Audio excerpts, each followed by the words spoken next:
नमस्कार मित्रों, यह तो हम सभी जानते हैं कि गंगा स्नान से पापों का नाश होना बतलाया गया है, परंतु नित्य गंगा स्नान करने वाले लोग भी पाप में प्रवृत्त होते देखे जाते हैं।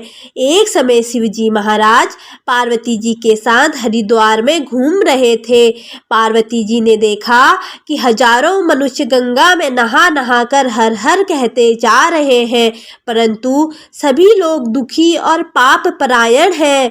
पार्वती जी ने बड़े आश्चर्य से शिवजी से पूछा, हे देव, गंगा में इतनी बार स्नान करने पर भी इनके पापों और दुखों का नाश क्यों नहीं हुआ? क्या गंगा में सामर्थ्य नहीं रहा? शिवजी ने कहा, प्रिय, गंगा में तो वही सामर्थ्य है, परंतु इन लोगों ने पाप नाशिनी गंगा में स्नान ही नहीं किया है, तब इन्हें लाभ कैसे हो? पार्वती जी ने आश्चर्य से कहा, स्नान कैसे नहीं किया? सभी तो नहा नहा कर आ रहे हैं, अभी तक इनके शरीर भी नहीं सूखे हैं। शिवजी ने कहा, ये केवल जल में डुबकी लगाकर आ रहे हैं, तुम्हें कल इसका रहस्य समझाऊंगा। दूसरे दिन बड़े जोर की बरसात होने लगी, गलियां कीचड़ से भर गई। एक चौड़े रास्ते में एक गहरा गड्ढा था, चारों ओर कीचड़ भर रहा था। शिवजी ने लीला से वृद्ध का रूप धारण कर लिया और दीन विवश की तरह गड्ढे में जाकर ऐसे पड़ गए जैसे कोई मनुष्य चलता चलता गड्ढे में गिर पड़ा हो और निकलने की चेष्टा करने पर भी न निकल पा रहा हो। पार्वती जी को उन्होंने यह समझाकर गड्ढे के पास बैठा दिया कि देखो, तुम लोगों को सुना सुना कर यूं पुकारती रहो कि मेरे वृद्ध पति अकस्मात गड्ढे में गिर पड़े हैं, कोई पुण्यात्मा इन्हें निकालकर इनके प्राण बचाए और मुझ असहाय की सहायता करे। शिवजी ने यह भी समझा दिया कि जब कोई गड्ढे में से मुझे निकालने को तैयार हो जाए, तब इतना कह देना कि भाई, मेरे पति सर्वथा निष्पाप है, इन्हें वही छुए जो स्वयं निष्पाप हो। यदि आप निष्पाप है तो इन्हें हाथ लगाइए, नहीं तो हाथ लगाते ही आप भस्म हो जाएंगे। पार्वती जी गड्ढे के किनारे बैठ गई और आने जाने वालों को सुना सुनाकर शिवजी की सिखाई हुई बात कहने लगी। गंगा में नहाकर अनेक लोग आ जा रहे थे। सुंदर युवती को यूं बैठी देखकर कईयों के मन में पाप आया।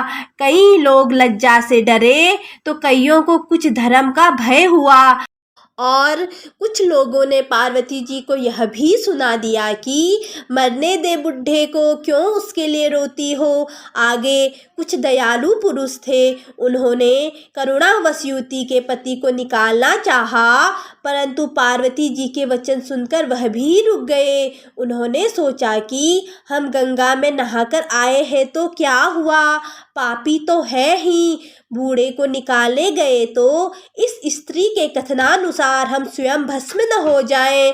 किसी का साहस नहीं हुआ। सैकड़ों आए, सैकड़ों ने पूछा और चले गए।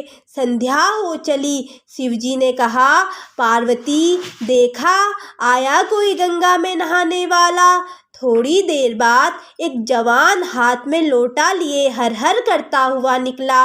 पार्वती जी ने उसे भी वही बात कही। युवक का हृदय करुणा से भर आया। उसने शिवजी को निकालने की तैयारी की। पार्वती जी ने रोक कर कहा कि भाई, यदि तुम सर्वथा निष्पाप नहीं हो तो मेरे पति को छूते ही जल जाओगे। उसने उसी समय बिना किसी संकोच के दृढ़ निश्चय के साथ पार्वती जी से कहा कि माता, मेरे निष्पाप होने में मुझे संदेह क्यों होगा? देखती नहीं हो, मैं अभी गंगा नहाकर आया हूँ। भला गंगा में गोता लगाने के बाद भी कभी पाप रहते हैं? तेरे पति को अभी निकालता हूँ। युवक ने लपक कर बूढ़े को ऊपर उठा लिया। शिव पार्वती जी ने उसे अधिकारी समझकर अपना असली रूप प्रकट कर उसे दर्शन देकर कृतार्थ किया। इसके बाद शिवजी ने पार्वती जी से कहा कि हे पार्वती, इतने सारे लोगों में से केवल सिर्फ एक ने ही गंगा स्नान किया है। इस कथा के अनुसार जो लोग बिना श्रद्धा और विश्वास से केवल दंभ के लिए गंगा स्नान करते हैं उन्हें वास्तविक फल नहीं मिलता, परंतु इसका मतलब यह नहीं है कि गंगा स्नान व्यर्थ जाता है। विश्वास के साथ किए गए गंगा स्नान का फल अवश्य मिलता है। इसी प्रकार यदि हम ईश्वर में सच्ची श्रद्धा और पूर्ण विश्वास रखते हैं तो एक ना एक दिन वह हमें जरूर प्राप्त होते हैं। ओम नमः शिवाय। दोस्तों, यदि कथा अच्छी लगे तो चैनल को लाइक, शेयर और सब्सक्राइब कर दीजिए। धन्यवाद।